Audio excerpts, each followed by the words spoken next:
Assalamu alaikum and welcome to Parenting Hour. You're tuned into Unity FM 93.5 here in the West Midlands and 105.1 if you're tuned into us on Inspire FM in Luton and Milton Keynes and all that area. Inshallah, you're having a good day, good evening. We're hoping that you're enjoying each day, inshallah, and making the most of each day and looking after yourself, looking after you and your family, inshallah, as we have some lovely knowledge this evening about how you look after yourself and how to care for yourself and do the best you can do each day. And to help us through this next hour, inshallah, I'd love to introduce our lovely sister Ayishah, mashallah. I've known her for many years. I think she was one of the first Muslims that I bumped into when I was working in Redditch many years ago. And it seems like our life has intertwined a lot over the years. And I haven't always had a chance to sit down and have a chat to her. So I'm using this radio show as a lovely opportunity to catch up with her as well. And all the things that she's done, mashallah, over the last 20 plus years. I will just leave it at that, inshallah. Assalamu alaikum, Ayishah. Welcome to Unity FM and Parenting Hour. Walaikum assalam, and thank you first of all for having me, and second of all for this lovely, heartwarming introduction. Indeed, to our lives, our paths they do intertwine since times in Redditch, and that is over 20 years ago. Very good statistics, indeed. Again, thank you very much for having me, and thank you for the opportunity to share my work with everyone who's interested. Thank you, Ayishah. So maybe you could just introduce yourself to the audience a little bit and tell us a little bit about your background and what you do, just to set the scene for today. Sure, of course. So my name is very ethnic, folklore and ethnicity centered, and I kept my surname as a convert for a reason. Just to give you guys a challenge in how to pronounce it. So I'm going to say it as it is, Ayishah Świecińska. So my background is Polish, but then 20 years later also British. And the moment I think I converted, the moment I knew I have to convert, because conversion is not 1 minute or 2 minutes experience, you have to grow into relationship with Allah subhanahu wa ta'ala and how to understand him. I think something changed for me, and the moment I decided this is it, I'm going to go through life as a Muslim, I embraced this prophetic attitude to serving community. And probably that's why we met, because in a sense, we both serve in community as much as we can in our capacity. So before I am sitting here with you as a psychotherapist, as a researcher, right now doing my PhD research at the University of Birmingham in Islamic spirituality. I've been working with community. I've been domestic violence officer, having my hands deeply in community, specifically in wrong, in oppression, in poverty, supporting families, specifically Muslim women. But today, I think I want to be recognized as a counselor and psychotherapist who has some knowledge and some intake onto how to, you said look after yourself, but I think I want to reframe it, how to be honest with yourself, because if anything that I learned from Islamic psychology, it is all about responsibility for amana, for your health, but also that comes with really deep understanding of how Allah subhanahu wa ta'ala created me, what are my boundaries, what are my potentials, and foremost, how my actions are impacting others. So this is what we're going to talk about today, if you don't mind. MashaAllah, I'm looking forward to it. There's a lot to talk about indeed in that. And you're doing a PhD, MashaAllah, which is great news that you are bringing this into another and a different level. And I know you've done a lot of writing books, which we'll come to also later on, in helping you, and I suppose supporting this PhD also that you're doing, which congratulations is great. How did you initially come into this field? What inspired you to come into the field of counselling and psychotherapy? Thank you for this question. And before I answer this question to all our listeners, can I encourage you into contemplation? Can I encourage you to enter tafakkur? Because my journey is no different to yours. And what I mean by that is we all have something given by Allah subhanahu wa ta'ala called qadr, destiny.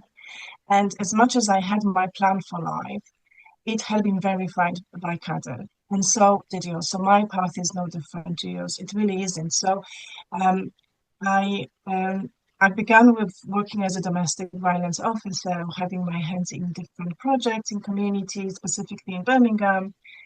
And part of my work description was to attend and complete, hopefully, inshallah, Islamic counselling training. And obviously, who says no to it? I just went for it. However, I never got out of it. So many of my colleagues, they sort of gone back to their professions, and I persevered because it was not written in my character, but also that was exactly what my soul needed. So I just followed what I felt was right. And don't get me wrong, it's not easy to get trained in counseling because you have to, until today, unfortunately, you have to get trained in mainstream pathway and in Islamic pathway. It's a lot of energy, time, not to mention financial investment, but I would never look back and say that I regret it because it shaped my prophetic attitude to community. And I understood that staying within domestic violence support is limiting in a sense that it is reinforcing the victimhood narrative of those women. So I really needed to know for myself and for themselves how to unhook them. And if you give me opportunity, I will talk more about this because it is really what I've just started here. It's touching on the colonization of psychology and counseling training, and it's really interesting field. So let's come back to this decolonizing later on, because I'm sure I have some important insights for all our Muslim listeners to consider. But to answer your question, I found myself at home, and I found that I've been given better, more in the longevity terms, more sustaining tools to help people, and I've stayed, and I've experienced in the Islamic psychology world some ease and some difficulty, and that difficulty opened the door to me to further tafakkur, further contemplation, further research. So what I began to notice in my clinical work is that my Muslim clients are struggling, and that struggle is not, it would be huge injustice to reduce it just to psychological or social struggle. It was for most, to me, evident, also frustrating at the beginning from the perspective of not having enough tools and knowledge. It was evident that we're struggling as Muslims at the spiritual level, at the relationship with ourselves and our Lord, and at the relationship of ourselves with our nafs, with our soul. So I had to learn how to use the language and fit it into mainstream psychology. I had to learn how to step out from mainstream psychology just to capture the lived experience and just to address the patterns of not only pathologizing, but also for most healing, which now I think we could refer easily to as restoration, flourishing, and resilience building. So then I went into private practice, which is still unfolding, and I realized that there's something special about Islamic psychology because that's how I That's how I branched out from mainstream psychology, from working with NHS and working with different charities, counselling charities. And I realized that it works, and I wanted to know why it works. So then a researcher in me wanted to consult it with other Islamic psychology practitioners, psychiatrists, psychologists, counselors, psychotherapists, and researchers.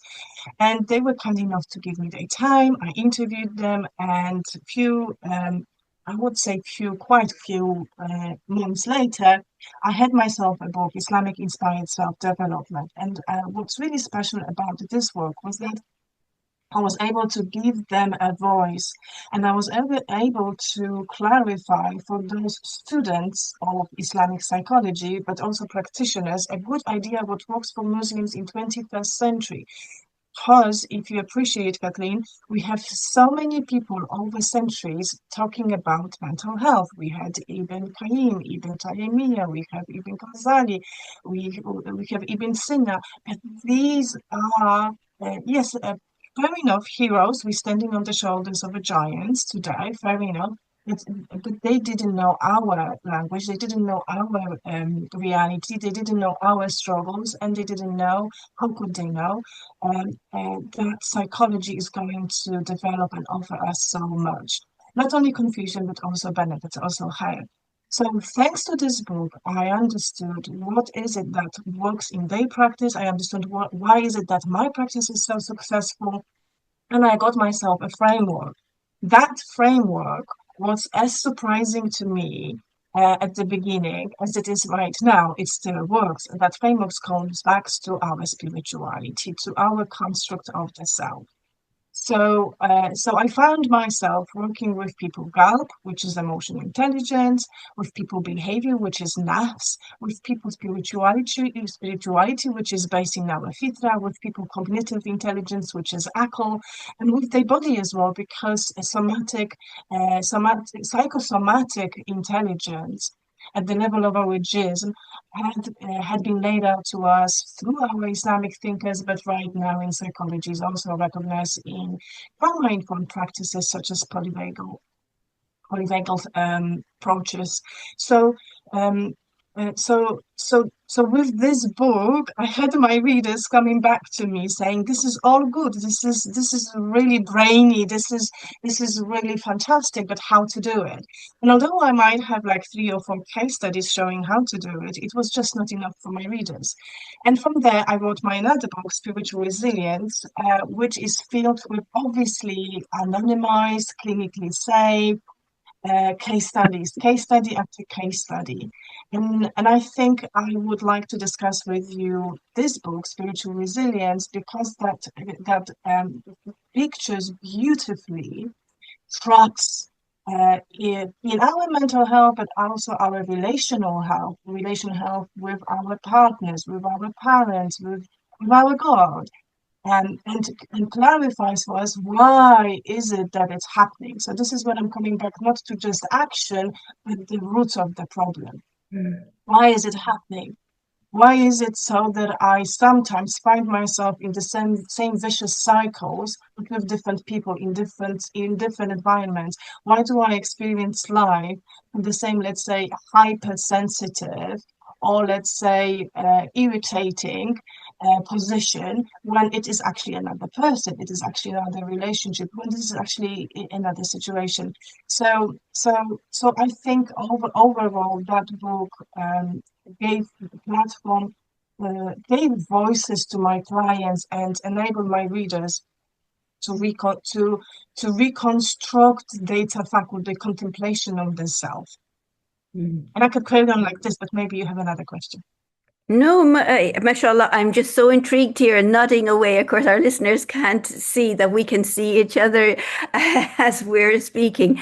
And I'm here really intrigued and nodding away around this. And I want to come across some of those examples, and we have time to go through them and explain that. But I'm just delighted that you brought all that inspiration from our Islamic knowledge, all that we had, and able to bring it forward. And I think there is some people like yourself, like Dr. Rani Aoud, which I'm sure you know in America as well, that is doing something similar. We had her at a conference there recently, but there is the appetite now and the opportunity for us to do that, to be able to be proud that we are Muslim counselors, psychotherapists, able to bring our Islam into it. I think things have changed. Before we go into detail about the cases, do you think that over the years, for the last 20 years, and you've been working in this and gathering all your evidence, have society changed? Are we in a different place now as Muslims than we were 20 years ago? Thank you for this question. I think we are in completely different place. I've been in training in counseling since 2010, and I had my training in psychology since 2005, I think. And both of this was the hugely changed, but also hugely contributed in terms of psychoeducation of society, including our communities. So mental health is no longer taboo as it was before. It is still, but for different reasons, and that is accessibility reason. And that is another reason is lack of faith-centered considerations. That's why private practitioners, and it has its plus and minus, I guess. And that's why private practitioners like myself, we are so successful in our profession, because NHS is failing to address, failing to train, failing to realize that cultural matters are important, but for most faith-centered approaches are effective. And this is why I do what I do right now at the PhD level with all those books. I'm trying to voice I'm trying to not prove, because it's been proven, clinically proven already, but I'm trying to make it accessible through my writings, but also trainings to others. So what happened? What happened in the counseling world when I started?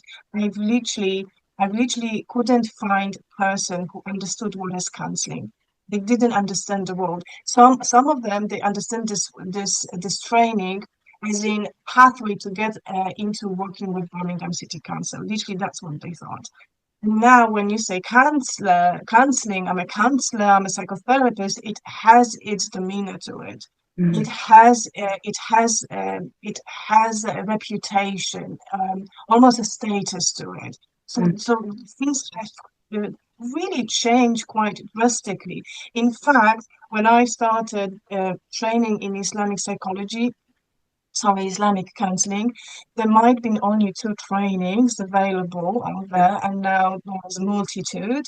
Not only that, we as Islamic counselors, we were handful in Birmingham, and now it's probably 1,000 and over. Like if I ask any reader, any listener right now, and you yourself, Kathleen, how many Islamic counselors do you know? Mm. And Yes. you already have a number, you already have faces. So things has drastically changed, and I would say it is due to training, but also providers in Islamic counseling world, but also thanks to NHS, because with the IAPT provision, they made it accessible. They reduced the level and the stigma and the shame around mental health generally in community, in society, and in our community. Yes, definitely it has, and I agree with that. I'm just looking back at my own knowledge. When I became a counselor many years ago, again, it was probably 2000 or back before that even maybe. People didn't even understand the word, as you said. You mentioned counselor, and I remember my husband trying to explain it to people, and there was no understanding of this at all. It was blank. But now people have that knowledge and are going actually. And yes, the stigma has definitely reduced. We still need to work a bit on that, but the stigma has definitely reduced and people are going there and are proud that they want something that's related to their faith. So that Islamic knowledge and this Islamic psychology now also is growing at a great rate as well. So amazing that, alhamdulillah, we're in such a different position that we were years ago, and people are able to access the right help and support, inshallah, for themselves as we move forward in that. So brilliant to have you and other people. May Allah reward you all for coming together and bringing that forward and raising that opportunity and gaining that knowledge. Also you, Kathleen, because other than a radio presenter, you have your amazing project going on for decades now, approachable parenting, has its roots also in your training as a counselor and a coach, an Islamic counselor and a coach. And although it's not clear to everyone at the start, approachable parenting has its roots in Islamic psychology, yes or no? Yes, of course it does. Yes. Yes. So you're also part of this involvement in consciousness in our community. People like you, trainers, they've built awareness. They've changed the community already. It already has happened. And the reason why we are still existing on the market, because there's demand, there's a need. Mm-hmm. There is a need. And we have about 5 minutes before we go into the break. So we do want to kind of cover some of that need now, maybe broad, and then go a little bit deeper after we come back from the break into some of the examples and the knowledge that you've gained that you can actually share with us this evening, inshallah. So I'm wondering if you're able to give us a kind of a broad overview of kind of the issues or the type of work that you do in the community. Right. So after those books and after 16 years now working with Muslim clients as a private practitioner, but also an NHS worker, I think another addition or natural progression in my career was to go out there and do webinars, do workshops, and now I'm running accredited course, which I never knew is going to happen, yet it is a natural progression for people who position themselves in the prophetic attitude to life, and by them I recognize also you and me. So right now with my Raising Islamic Therapists Within, I invite newbies, but also those who are trained in mainstream counseling, to join me so I can reframe that work for them and give them something tangible, as in qualification, accreditation in dual actually skills, counseling and coaching. So I'm really proud of it. I'm really excited. We've just been accredited last year. We've been running for 5 years now. We have people already in practice, and there's more coming. So this overview, this experience, working both as a supervisor and client, made me realize that there is a void in us. There is a void at the level of the faculty. There is a void in us as a Muslims of self-understanding. And if you don't, and this is what I say to all my clients, and this is what I want to say to the listeners, I can't give you 100% guarantee, but I'm almost like, I am so invested in that statement. And if you don't know yourself, if you don't know how he created you, if you don't know what is your potentiality, what are your diseases of your heart, what brings you down, what diseases of the heart you developed over the time in different relationships. If you can't take yourself to responsibility, if you can't look in the mirror and truly see you, truly name emotions, truly take responsibility for your thoughts, see what are your strengths and what are your pathologizing tendencies in how you create narratives about life and other people, and God itself as well. If you truly don't know what is your fitra, if you cannot connect with your fitra, if you cannot honor it in a self-care language, feed it with what it needs. And that is not only Quran, yes, it's important. That is not only rituals as prayer or Hajj or Umrah or fasting, but that is honesty, authenticity, and humbleness, and really getting to know him, really getting to recognizing him in your life. If you don't know yourself and the level of limitation, but also capacities of your personality, which we in Islamic psychology refer to as Mizan, then you don't really know who you are. You don't really know who you're working with. You don't really know what your soul received in terms of this human body, and you don't really know how to manage yourself for the sake of akhirah, for the sake of reaching your Lord and saying, I've done my best because I've made sure that I know myself the best. Mm. MashaAllah, MashaAllah. What a lovely way of coming into this commercial break, giving people an opportunity actually in that commercial break to explore themselves and look at themselves and look deep at themselves. And it's true, life is so busy, life is demanding, and we don't often take that time out to, to look at ourselves and to reflect and think, what can I do? Or even reflect and say, why did I say that? Or how did that come out? It didn't come out the way I thought it would come out. Or maybe they perceive it a little bit different. Should I go back and rephrase that again and get my, clarify something to be able to ensure that nobody is kind of feeling at ease, or to help people feel at ease. So maybe over this commercial break, we'll get people to reflect on that, inshallah, over this 4 minutes, and then come back to us. And we're going to give you some more tips, some more knowledge, inshallah, listeners, when we come back from our lovely sister Ayishah and all her learning, inshallah, of what she has done over the last number of years. So do come back to us after this commercial break. Assalamu alaikum.